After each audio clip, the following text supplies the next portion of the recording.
Samantala, dito po sa balita ko, itatampok natin ang mga diskarteng pwedeng pagkakitaan tulad nitong tanong ko sa inyo ngayon. Ito, Rafi ha, mahilig ka ba sa junk food? Yun ang gusto ko nang iwasan eh. Ayun na nga, lahat naman ata tayo at one point naging marupok.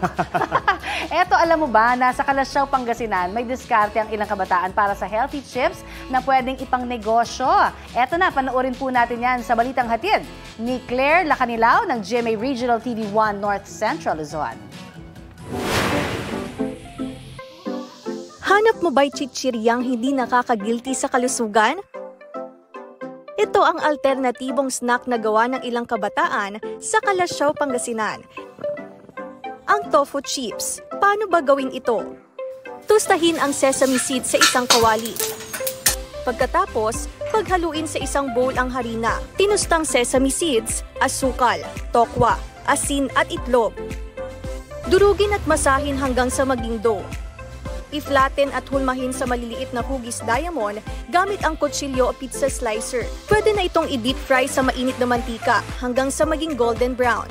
At depende sa tip nyo, pwedeng lagyan ng flavoring. Hanchi! Masam-samit! Sa totoo lang po, ayoko po sa tokwa, pero nung natikman ko po ang tofu chips, nagustuhan ko po ito. At compare sa regular snack, mayaman po ito sa sustansya gaya ng protein, calcium at vitamin D. Dahil sa health benefits na dala nito, ay swak po itong pambaon ng mga bata ngayong pasukan. Yan ang balita ko. Claire Lacanilaw ng GMA Regional TV 1 North Central Luzon. Balita ko, may tututukan kayo tuwing 11 a.m. sa GTV. Alamin ang mahalagang balita at impormasyong dapat ninyong malaman sa Balita Ko tuwing Lunes hanggang Biyernes.